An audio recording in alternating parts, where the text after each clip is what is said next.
All right, welcome back to The Endless Endeavor, guys. So, today is the 4th of July. It is our nation's Independence Day. Obviously, I'm recording a few days prior, but when you are hearing this, it is going to be the 4th of July. And I think that it's important that we touch on a couple things regarding our nation's independence and how that was founded and what that took and the spirit of defiance that the men and women had to implement and hold dear to their hearts to be able to break free of the crown and become a free people. Super important stuff. But it's also a time to celebrate and hang out with your friends and hang out with your family and get together and build community, build your tribe.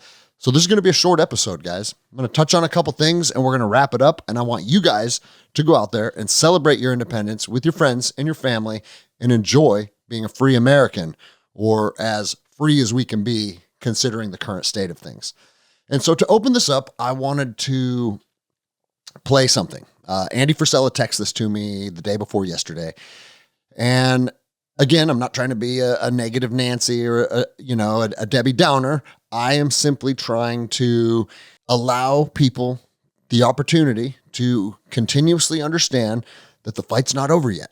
I often articulate it as informed but not consumed. And I think it is important for us to always be aware, always have our eyes open, always have our finger on the pulse of what's going on, but simultaneously live our lives in the best capacity that we can with how our society is currently structured.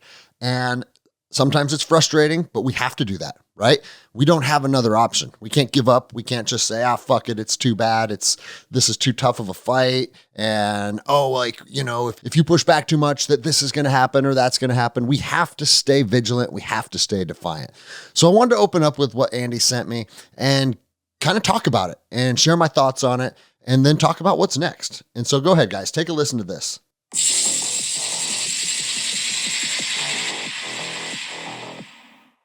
In a recent interview with Clayton Morris on Redacted, U.S. Border Patrol agent turned filmmaker J.J. Carroll discussed his new documentary and the fact that prison facilities are being built in all 50 states to hold millions of political dissidents. And there's detention facility bids to build individual detention facilities in every state in the union. And then she goes on to say to me, well, JJ, who do you think they're built for? And she says in this interview, they're for dissidents, American dissidents. The FEMA camps were reported decades ago. This was never an outrageous conspiracy theory. The U.S. government has been framing American patriots as the enemy for decades, and the reason should be obvious. Those who have been in control of the U.S. government for generations have no interest in serving the people in accordance to the Constitution or otherwise. Our country is being destroyed from within, and the rule of law has been weaponized against those who defend it. Hundreds of innocent Americans have been arrested and thrown in jail because they chose to peacefully protest the 2020 stolen election. And others, such as Jeremy Brown, a Green Beret who was approached in late 2020 by federal agents trying to recruit him for the Jan 6 false flag operation, was arrested after going public with this information by the same federal agents. He was put in maximum security prison where he remains to this day, his 1,000th day in federal prison. Hundreds of innocent Americans have been in jail for years, and several have been tortured. Much of America is okay with the fact that hundreds are rotting in jail for a peaceful protest. It's already become the norm. While it's definitely worth celebrating the release of Julian Assange, the American people have never been more divided. The Daily Mail reports that more than 40% of Americans think a new civil war will be fought within the next decade. According to one poll, more than 4 in 10 U.S. voters say the country is likely to get ripped apart in a second civil war within 5 years. And another shows that over 100 million Americans say that civil war is coming. Based on the recommendation of think tank Policy Horizons, Canada has been preparing for an American Civil War, including cyber attacks and grid failures following the 2024 presidential election.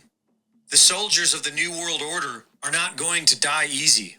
They are apparently willing to spark a nuclear conflict with Russia and are already writing new laws to bring back the draft.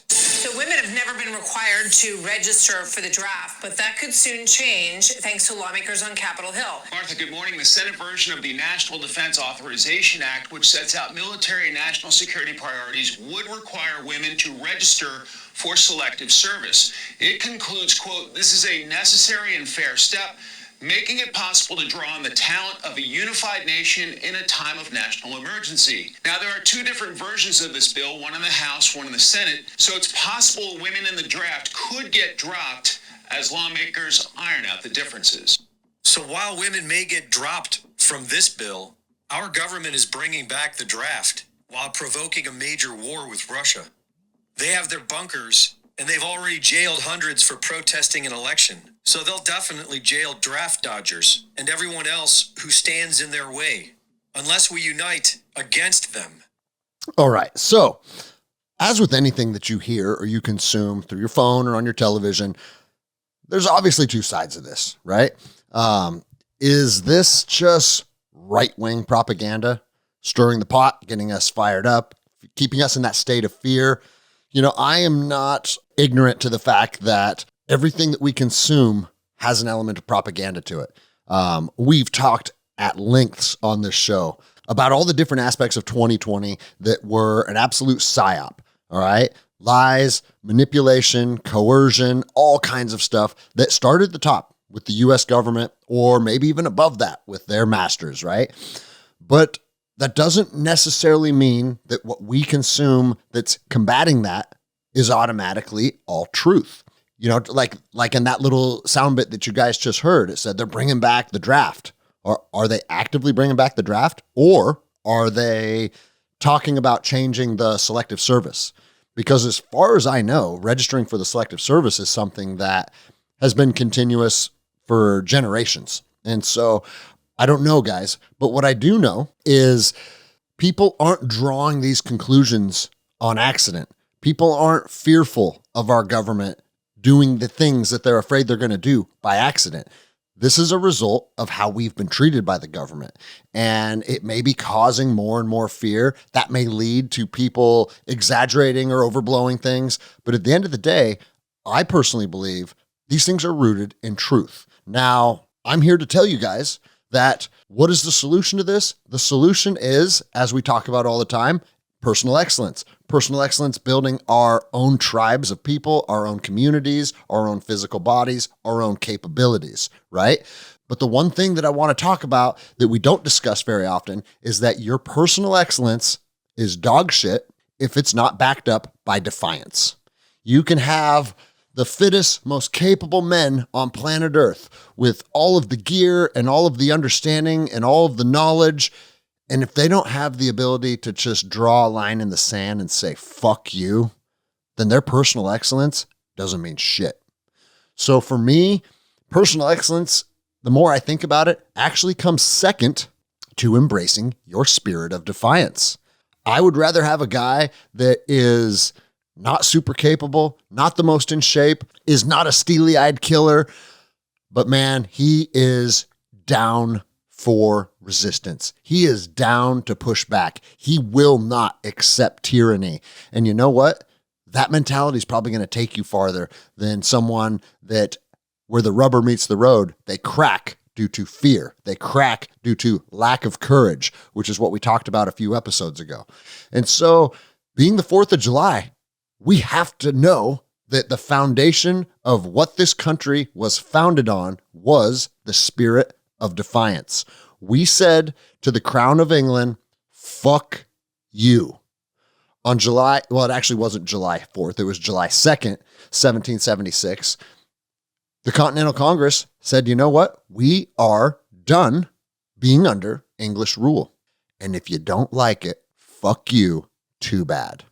Now, I don't know if they articulated it like that exactly, but make no mistake, that was the message sent to the King of England. And obviously, these people in government start to think they're in charge of us. They start to think we are their subjects. We have to do what they say. We have to follow their orders. And we've arrived at the same place now. It's no different today than it was in 1775, except It's a different master that thinks he gets to tell you what to fucking do. He gets to tell you what to fucking say. That is why our founding fathers were so deliberate in their verbiage about how the government of the United States will be of the people, for the people, by the people. And when it reaches the point where it is no longer serving the people, it is our duty to abolish it. And so, guys, keep the spirit of defiance strong. Don't be afraid of these people. These people, sure, they control the federal agencies, they control the money, they control the ability to legislate laws. Like, they have a lot of things in their corner. They do. I'm not going to lie and say that they don't. If we do end up having some type of conflict with corruption inside of the government, I'm not saying it's going to be easy, but it will be exponentially easier if the majority of people understand that we are standing against these people because it is the only way for you to be a free human being and express your freedom and chase your dreams and do the things that you want to do. All right? I push back because I want people to be able to be free. I don't push back because I'm part of a right-wing agenda or I'm some fucking wacko, right? To tell you the truth, I am not one of those people. I say it all the time, guys. I want to fucking teach jujitsu, work out, build my team here, raise my girls, go hunting sometimes, hang out with my friends, and fucking make money, drive a nice fucking 4Runner, have fun, dude. Like, my life, I could be very happy with a relatively simple life if the things that I am passionate about, I get to pursue. That is literally part of the verbiage of the Declaration of Independence, right? So we have to be willing to push back if we feel like we're starting to lose the ability to be a free people. We have to be willing to draw that hard line and stand up and say, you know what? Not today. I've fucking had enough. And here's the thing, guys. You know, like they have all of these laws and regulations in place where if you talk about overthrowing the government, well, fuck, they're coming after you, right? And that's why I don't talk about overthrowing the government. I talk about dissolving the corrupt political parties that are currently in control of our government and taking power back and giving it to normal, everyday people. That's what needs to change. That's what needs to happen. And if anyone has a problem with me saying that, why would that be? Why would anybody interpret somebody saying, hey, you know what? Once we have identified corruption inside of our government, we need to rid our government of that corruption. No one on planet Earth should have a problem with that statement. But there's people that do. And there's people that do because they want to fucking hamstring you. They want to castrate you. And they want to make you incapable. So your only option are to follow their edicts. That is why the January 6th people are not getting due process. They're not following constitutional law. They are doing whatever the fuck they want and treating people in a manner that is not congruent with our United States Constitution. And you know what? They're doing it to keep you afraid. And a lot of people, that seems to be working on. But you want to know what's worse than the people that are being manipulated by this? People that are being controlled through fear? You want to know what's worse? The people that jump on board with these motherfuckers. The people that become their cheerleaders. They're championing their own enslavement to a class of people that hates you. And man, it's the biggest psyop that's ever taken place in humanity, where you have this elitist class of people who hate you. All they want is your money. And they paint this picture to manipulate your brain into thinking they have your best interests in mind. And the people that stand against us, well, those people are terrorists. It's got to the point now where if you don't like the U.S. government behaving in the manner in which they're behaving, you're the enemy. If you don't fall in line and eat their propaganda hook, line, and sinker, you are a domestic terrorist. Guys, that's really crazy to think about. And that's where we've arrived at. So I want you guys to think about something while you're celebrating with your friends and family this 4th of July, enjoying yourself, having those barbecues, hanging out with people that you love. Remember why we get to celebrate that. And remember that there were men exactly like you and exactly like me who in 1776 had these same thoughts, these same ideas, these same beliefs. They were disgusted with what they were being subjected to. And they said, enough. So guys, I'm not asking anybody else to draw that line and say enough. You get to draw that line, all right? You get to choose that. You get to be pushed as far as you can be pushed before you say, I am done. But just understand that day is likely coming. And a lot of people are going to start drawing that line and coming to that same conclusion because there is no other way out of this. I don't think we can vote our way out of this. I don't think that is a likely scenario based on what we've seen transpire over the last couple of years. The whole system from the top to the bottom is infiltrated by corrupt, power-hungry motherfuckers. And I don't know if we can weed them out in a manner that is peaceful and following all of the laws that have been put in place, because these people have specifically put in laws in place to prevent people like us from being able to secure our freedom for future generations. They've done it intentionally. And guys, laws and morals are two different things.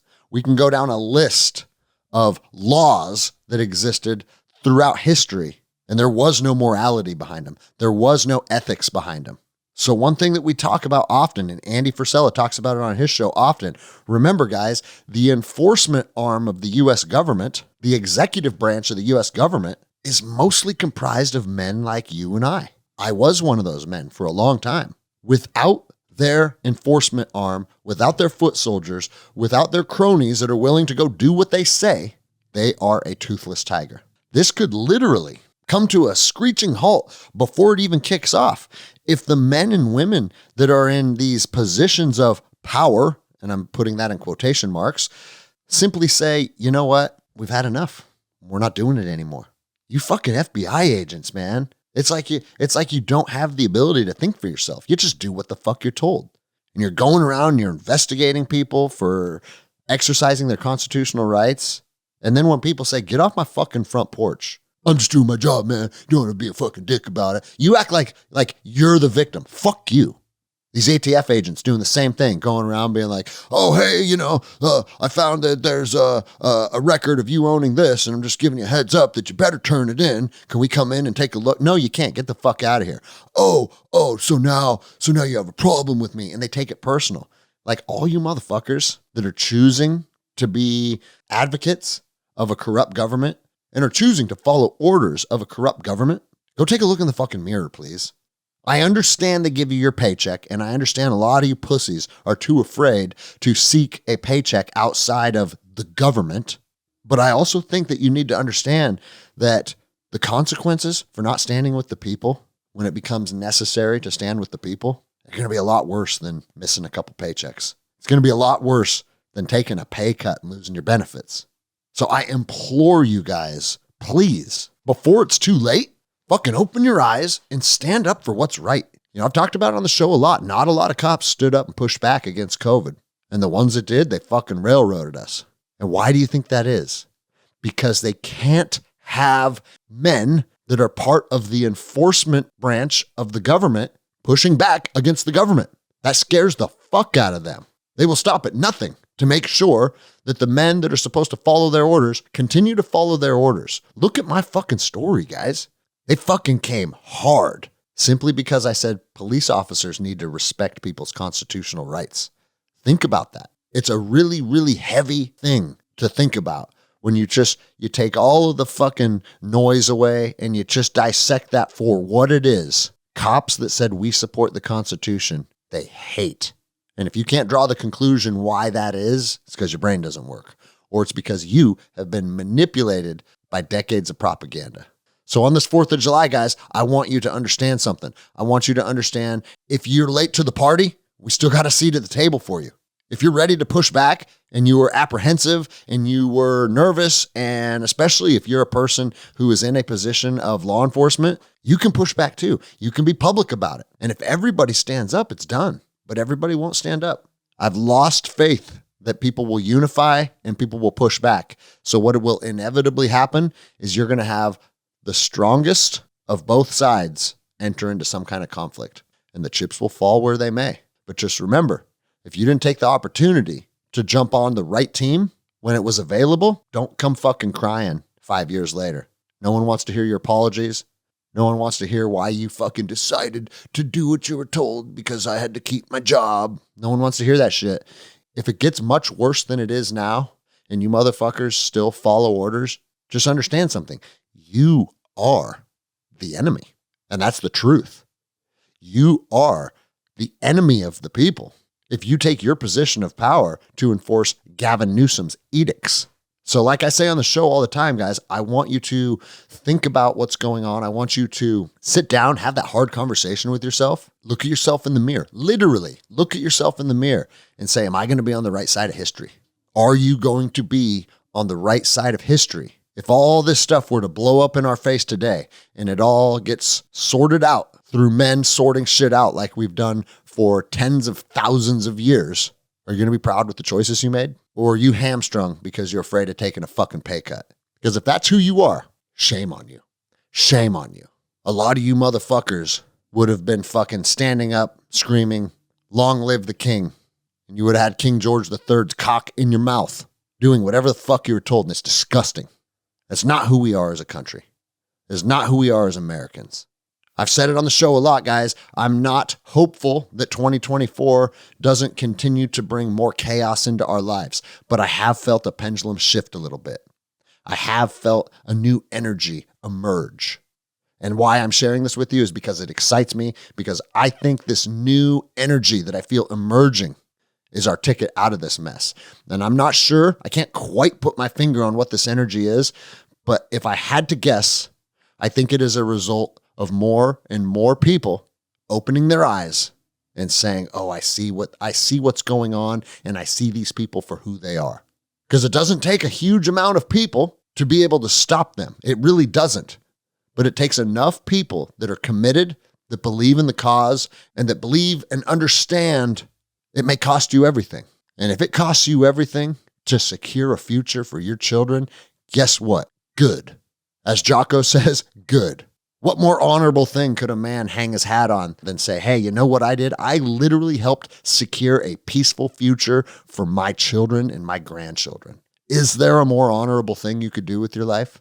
The crazy thing is half of us fought our fucking hearts out all over the world, risk life, limb, and eyesight on a regular basis for these motherfuckers. And I promise you, Al-Qaeda, Iraq, the Taliban, these fucking dudes, these gnarly dudes in the mountains of Afghanistan, these gnarly dudes on the streets of Ramadi, I promise you, they're a tougher and more resilient group of men than anybody inside of American politics. And you're willing to go fight them to the death, face to face on the streets of Ramadi, the streets of Fallujah. You're willing to fight these men face to face in the mountains of Afghanistan, these gnarly men that are willing to die for their beliefs, but you're not willing to say no to a fucking governor. You bend a knee to some fat bitch mayor. Ooh, it's Jenny Durkin, and she's the mayor of Seattle, so I have to just fucking kiss her ass. I see cops do that shit all the time. It's time to grow up, boys. It's time to put your big boy pants on. We have to be done having a small percentage of elitist motherfuckers taking the trajectory of our country and intentionally nosediving it right into the fucking dirt, because that's what they're going to do. It's been going on for fucking 50 years. It's reaching terminal velocity. And the longer we wait to try and change the trajectory, the tougher it's going to be. And that's why I've kind of come to a peaceful understanding in my brain that there's a good chance we don't sort this out before it fucking impacts and goes nuclear. Then you'll be forced to fucking figure it out. All these fucking people that were saying, oh, those guys are crazy and those dudes are conspiracy theorists. Guess what? You're going to be forced to figure it out too. Except you didn't put any fucking weight in the words that guys like I am saying. So you won't be ready. And you will get fucking devoured. You will get devoured. So that's it for today, guys. Nice short episode. A couple other things that I want to touch on, but we'll save it for next week. A couple different fasting protocols that I'm going to implement soon, and some new equipment that's really been beneficial for my jiu-jitsu. But you know what? That's not the vibe today. I'm not feeling it, and we'll push that into next week. And I just want to say, happy 4th of July. Go enjoy your family. Become a strong, capable, crazy, wild son of a bitch. And fear no fucking man. Fear no fucking man. Embrace your spirit of defiance, because the United States of America is counting on you to do so.